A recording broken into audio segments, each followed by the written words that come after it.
Karimnagar collector కార్యాలయం ఎదుట వికలాంగుల సంఘం ఆధ్వర్యంలో ధర్నా నిర్వహించారు. ఈ సందర్భంగా పలువురు నేతలు మాట్లాడుతూ గతంలో ఇచ్చిన మాట విధంగా ప్రభుత్వం న్యాయం చేయాలని డిమాండ్ చేశారు. 2026 నుండి ఇప్పటికీ ఎంతో మంది అధికారులను వేడుకున్న వికలాంగులను పట్టించుకోలేదన్నారు. ఇప్పటికైనా తమ డిమాండ్లను పరిష్కరించాలని డిమాండ్ చేశారు. ఈ కార్యక్రమంలో పలువురు పాల్గొన్నారు.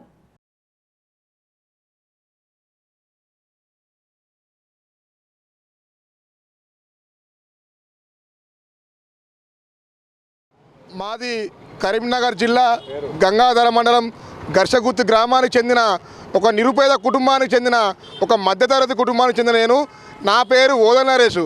నేను 2016 నుండి ఇప్పటి వరకు అనేక సార్లు ప్రభుత్వాన్ని విన్నవించుకున్నా. నా పట్ల ఏ పాత్రం కనికరం లేవు. మా వికలాంగులను చిన్న చూపు చూస్తుంది.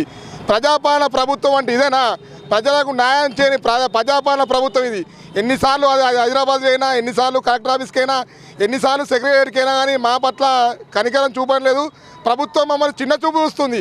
ఇప్పుడు తెలంగాణ మన కాంగ్రెస్ ప్రభుత్వం వస్తే మన వికలాంగులకు బాగుంటుందని చెప్పి చాలా విన్నవించుకున్నాను. నా వికలాంగులకు బాగుంచుకోవాలనుకున్నా కానీ నా కుటుంబం రోడ్డు పాలైపోయింది. ఇప్పుడు నేను బతకలేని స్థితిలో ఉన్నాను.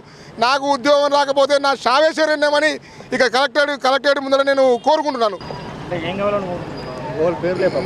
నేను ప్రభుత్వానికి ఏం కోరుకున్నాను అంటే, నాకు ఏదైనా చిన్నపాటి ఉద్యోగం వస్తే నా వయోవృద్ధులైన తల్లిదండ్రులను పోషించుకుంటానని, నా కుటుంబాన్ని పోషించుకుంటూ కాకుండా ఇలాగే వికలాంగులకు, కాళ్ళు లేని వాళ్ళకు, చేతులు లేని వాళ్ళకు, కుంటి వాళ్ళకు, గుడ్డి వాళ్ళకు, మూగ వాళ్ళకు, చెవిటి వాళ్ళకు కూడా అనేక రకాల సేవా కార్యక్రమాలు చేశాను.